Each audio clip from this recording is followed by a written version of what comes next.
Paul Wright with iSafe, and we have a great partnership that we have with BenQ, and we're going to talk today a little bit about screen time. We're going to talk about our partnership, and we're going to talk about blue light, something that a lot of folks don't know a lot about, how blue light impacts our daily lives and our screen usage.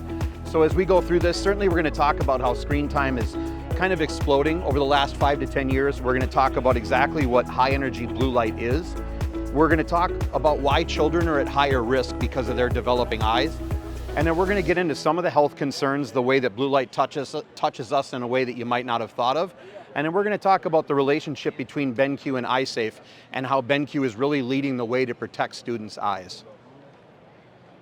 So just to kind of level set, everybody has a little different understanding of blue light. So blue light is actually emitted from every digital device. If you have a smartphone, a tablet, Chromebook, laptop, monitor, they all emit blue light. And so where the area of concern is, our company, iSafe, was founded by a group of optometrists and ophthalmologists.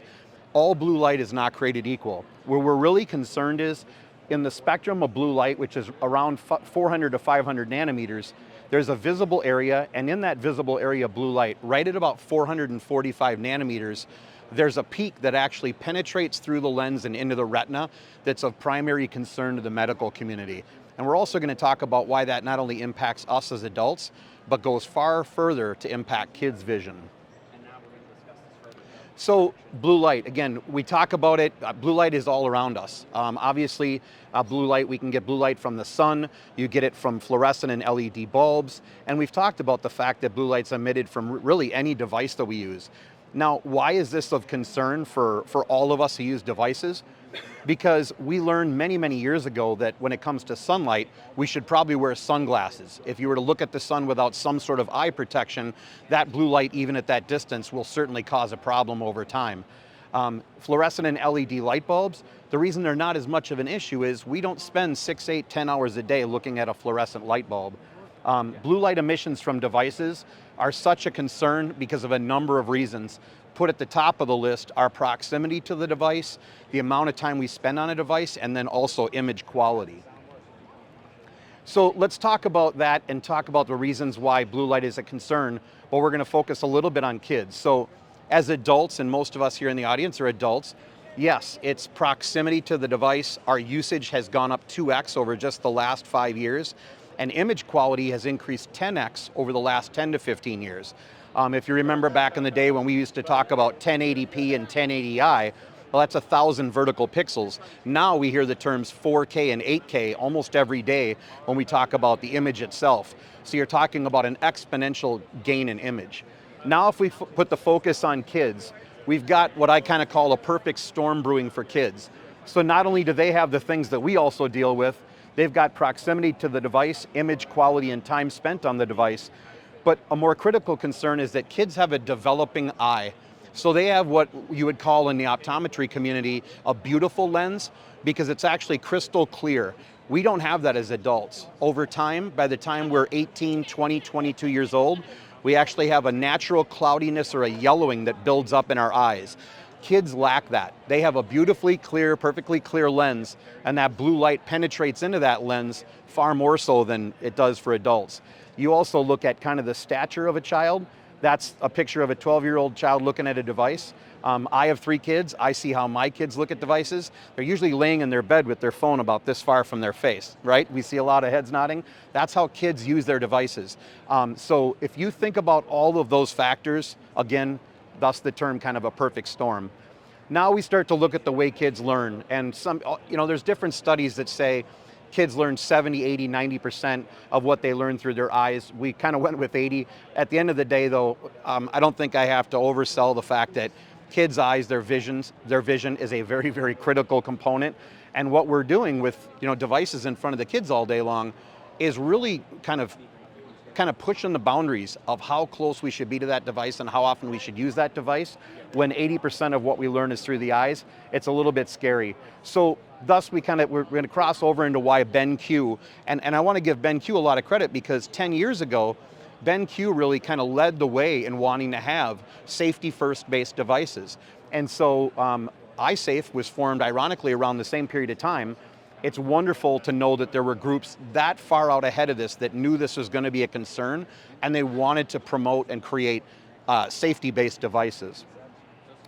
So just some stats. We do surveys on a regular basis to kind of get the pulse of the industry, the pulse of employers, the pulse of the education community, and I'm just going to share a few of those highlights. So we, 3 years ago, when we formed a partnership with United Healthcare, one of the things that they wanted to do, because they were getting more and more questions about blue light and about screen time, is they wanted to kind of get the pulse of the consumer. And so when we went out and did some surveys, there was some really startling facts that came about through the surveys, and I'm just going to share a few of those. One of them was that 94% of every eye doctor we surveyed is concerned about exposure to blue light, not only for kids, but for adults too. Now, in all the surveys we've done, I've never seen a number like 19 out of 20. That's pretty compelling. That basically says everyone's concerned about it.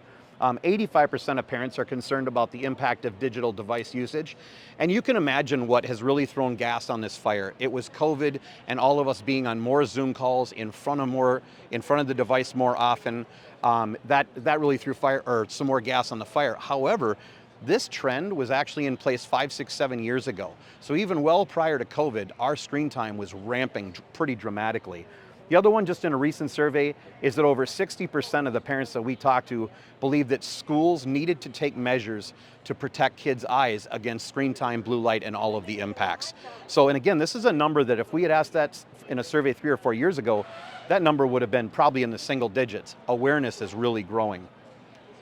So let's talk a little bit about where BenQ has gone with this and what they're doing in the education area and in others to protect our vision and protect our overall health. So BenQ was a leader on this front, and we kind of as a formal announcement announced that BenQ, with monitors like the one you're viewing this presentation on, led the way in having the world's first eye-safe certified display.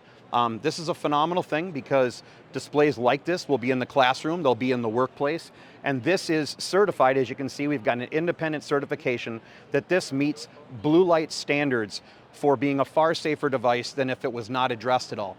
Why this is neat is, not only were we able to address this and begin to address blue light within the device, but if you notice when you look at this, we're not compromising luminance or color gamut. That is really the secret sauce behind what's being done here. Vendors will put in things like night shift and dimming. Night shift and dimming create a yellowing or kind of a darkening of the screen. You'll notice that all of that color gamut and luminance is intact here.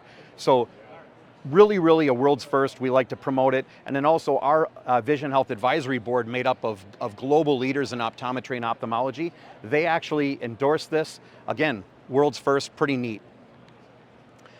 We talked a little bit about what you'd see if you just turned on like a basic function in any other monitor similar to this. I'm not going to list ODMs or OEMs, but really it's universal for folks other than BenQ at this point.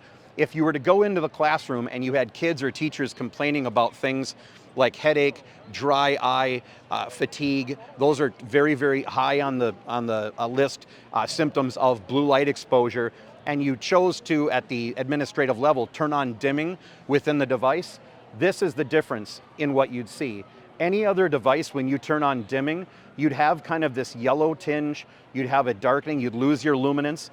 On this eye-safe certified display that BenQ has, needless to say, you've got a tremendous color quality and luminance. Again, very, very unique. BenQ at this point stands alone in addressing it in this manner. Why this is really important is people don't buy expensive devices to have their what we call user experience, color gamut and luminance compromised. They want the safety in the device without compromising and having this. By the way, this is whether you've got a monitor, laptop, smartphone, anything, you turn this on, that's what you're going to see. So we've got a ton of information on this at eyesafe.com/BenQ. Like I said, eyesafe has a formal partnership with United Healthcare, the world's largest insurance company, or world's largest health insurer. The reason they got on board and got behind this is they saw the concern around screen time and blue light skyrocketing. I give them credit, I give BenQ credit for kind of leading the way here. If you want more information, we've got it here.